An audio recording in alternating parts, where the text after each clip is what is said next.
Hi, I'm Kris Oldland, Editor-in-Chief of Field Service News, and welcome to this, the second of 4 excerpts from our presentation that I recorded with John Hunt, Managing Director of EMEA, where John and I discussed how service leaders are adapting to the changing world of field service. The full presentation, which is available for fieldservicenews.com subscribers within our premium content library, is also available on the link below. If you're not yet a Field Service News subscriber, click the link, complete the form, and this presentation, the full presentation, will be sent to you if you'd like to hear more. But on to the second excerpt. So in the first part of this conversation, we discussed exactly how much the world of field service is changing. In reflection of those huge changes that we are seeing as we move away from the traditional break-fix models towards guarantees of uptime and a more servitized business, as we embrace technologies such as IoT, augmented reality, etc. And as we face up to the fact that our customers are more informed and more demanding than ever before, we really need to think more about our key performance indicators.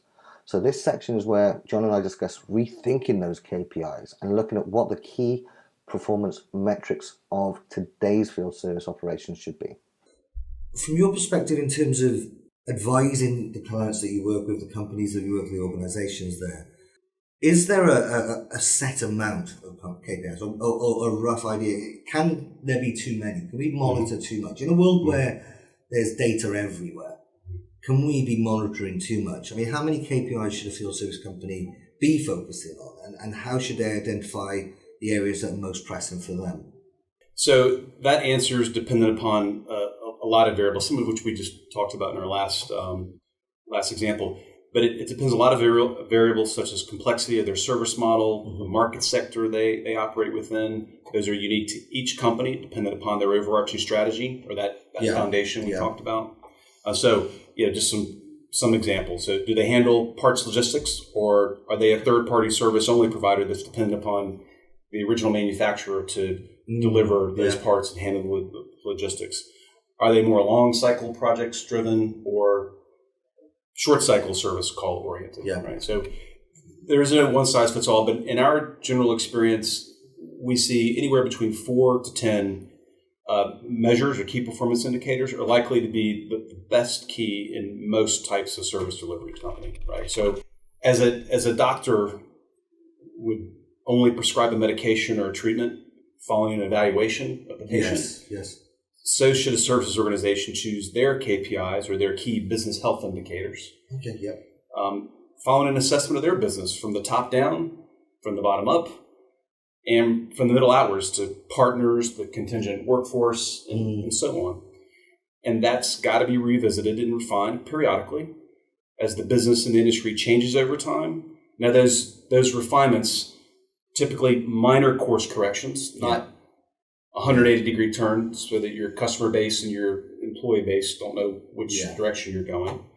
It's got to anchor back to what is hoped is a clear vision and core values set by the service organization. So to boil it down super simply, companies in the field services business employ technicians who install and deinstall machines and do preventative maintenance or unscheduled repairs and upgrades. One sentence, that's what we do, right? That's what the services organizations that we serve do. And to optimize the value of those tasks, it's essential that organization achieves max efficiency in all related processes, upstream and downstream, just like the dispatch of technicians, tracking of inventory, completion of orders, especially the first-time visit. So to give some examples, I think typical KPIs would maybe fall into 4 key categories and then 7 specific KPIs, just to give an example in that 4 to 7 range. So task completion, productivity, inventory, and CSAT, customer satisfaction, right? So the 7 in those categories would be, again, not a one size fits all, but to give some examples, first time fix is an incredibly important KPI. SLA compliance, mean time to resolution, right? So that's around task completion. Productivity, technician utilization, and travel time.